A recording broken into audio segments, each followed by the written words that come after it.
second, but I can give you like feedback right now. I forgot to record this debate, but do you mind if I record your feedback? I think that's something that. Yeah, no, not at all. So yeah. If you want to take time for like a ranking and a feedback, you can, or you can just give it now. I'm recording it, so if the people are not available, they can just look it up. I'll post the link on the Facebook group that we have. So like, they want access to it, they can have it. Yeah. Yeah. Give me a second on a ranking, but yeah, give me just like 2 minutes on a ranking.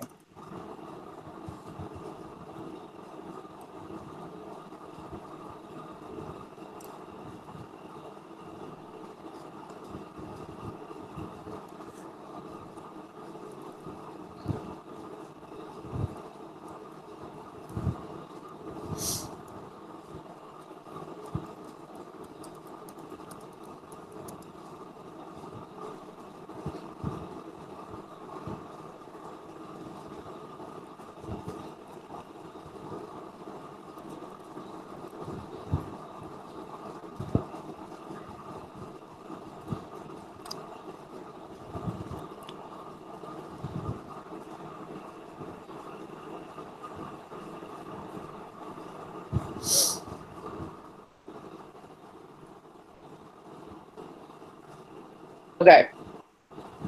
Ready? Yeah. Yeah. Okay. So a lot of this comes from like.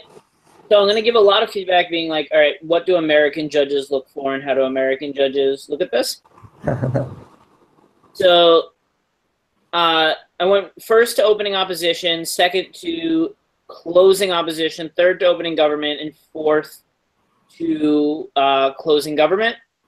But I think the long diagonal, there's a lot of discussion there. So general like American things. This entire debate in America would not really be called a debate. This was almost entirely 8 independent speeches. American judges very much emphasize engagement and direct rebuttal. So, for example, the biggest example of this was Colin's speech, which almost entirely ignored Kazi's speech. Like Colin's speech was fine. Like the ideas in it were fine. It just you could have given that speech had Kazi not spoken. So it is less about developing super ideas and really engaging with everyone else's ideas. So engagement is super, super important. Like, don't expect the judges to do a lot of the engagement for you. Don't expect them to look at how the ideas interact with each other. A lot of the onus is on you to do that for them. What else? In terms of like American things. Oh, okay.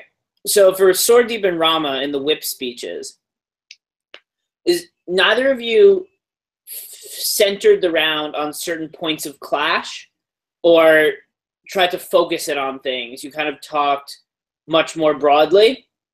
Americans would prefer you being clearer and explicit about what you think the round comes down to, and then reducing it to those clear points of clash and clear issues. So you might be able to say, I think here's the points of clash in the round. I think here are the big issues in the round. I think here's what this round comes down to, something like that. But as for what actually came in the round is what opening opposition does really, really well is a couple of things. They're fairly persuasive in saying, like, this won't work. And there are a lot of reasons it won't work. But specifically, they talked about, like, reasons specific to Africa it talked about, like, political instability, talked about why the political instability happens, where it comes from and why that is important, like why you need stability for free trade agreements. This is good. And then they link that to the idea of, well, if you can't do this, you then also are likely to get like nationalism and things. And I think there's a lot more there you could have focused on like Africa being specifically susceptible to this, and then even more harms of that. And I think that you could have developed more of the harms of like leading to nationalism and leading to specifically why like the ethnic divides in Africa will lead to like worse nationalism. I think that's like could have been developed more. But then you started off a little bit with about like their income inequality stuff in Africa means the common economic policy doesn't work. And then I had to go back to the motion to see, and maybe I'm reading it wrong, but it doesn't seem to be talking about like common economic policy. So just be clear that you understand exactly what the motion is proposing. But I don't think anyone really engaged very well with your problems. Like CG did a little bit, but they just kind of assert and then this would be the next thing I'll bring up, which is you just kind of asserted that money solves conflict. And like that didn't really, like there wasn't much development there. I think there needs to be a lot more analysis as to why money solves conflict. And this had come up a little bit earlier, but like the examples of this are things like Iraqi Kurdistan, where there's like clear evidence that people like money more than they like being racist. And it's the same reason that like sanctions were able to work on apartheid South Africa, which is once it got to the point where being racist was harming their money, they were like, we would rather have money than continue to be racist. Like, taking the historical analysis and showing how it's worked will be very helpful for you in that case. So then that's OO over OG was basically OO proved that it wouldn't work, and like Lucas, your PM speech was good in the how it will make people's lives better, but you never gave any analysis as to how it would work or why it would work or why these benefits would occur. And then OO was able to take down why these benefits would occur. And then why you do over OO is OO does good stuff about how like you'll hurt people directly. Sorry, CO, where things like you're hurting local industry. Like local industries exist and they employ people. You're forcing them out of their jobs. You're closing those local industries, which causes dislocation. People losing their jobs. They have to move and seek a job that is at best no better than what they have now.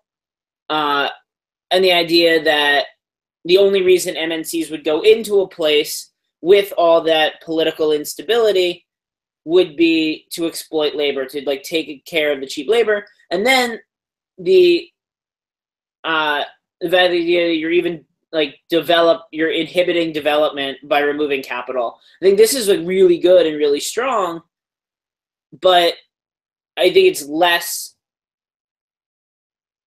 I just think it's less powerful than all of the analysis we gave about how you won't get that. Not only will this not get you won't actually get the benefits. You're actually more likely to just get like dictators, and that's probably worse. And a lot of American judges will be like, okay, they both proved me one thing. This, like what OO proved to me was, had a bigger impact than what CO proved to me. So like the bigger impact would go over CO.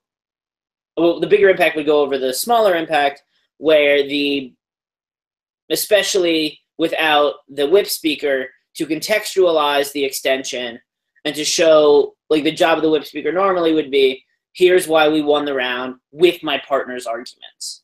So very clearly showing why the extension wins the round. When opening has a strong extension and when opening has strong arguments and when closing has strong arguments, you really need that whip to show why it is specifically this issue that is the most important issue.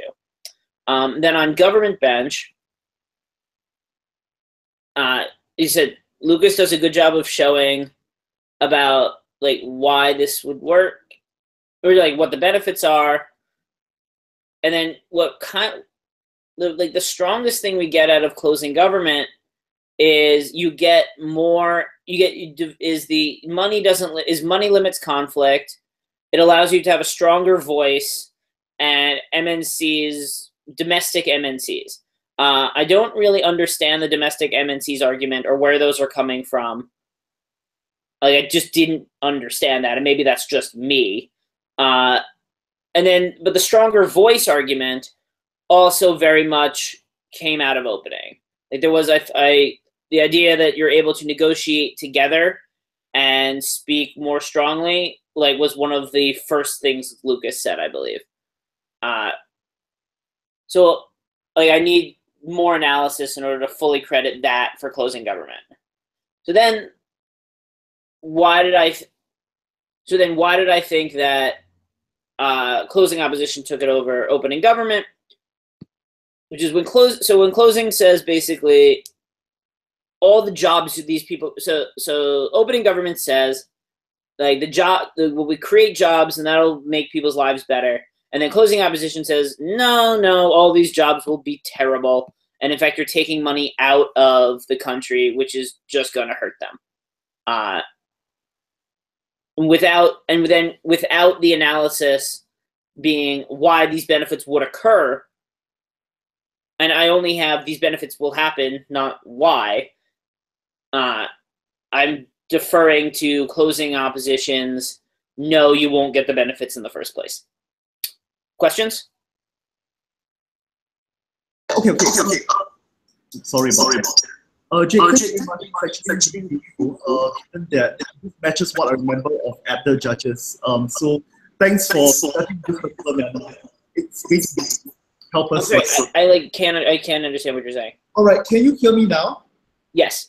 Okay, sorry, I was too close to the mic. I was saying that we are judging reminiscent of indeed a lot of American debate peculiarities. So thanks for spending your belief for us. I appreciate it. No problem. Does anyone have any, like, questions that I could answer? I think they're okay, actually. Be very helpful feedback. Okay. Thank you. All right, thank you very much. Thanks. Yep. Thanks a lot. Yep. Shoot me any messages you have. Happy to help. All right, see ya. All right.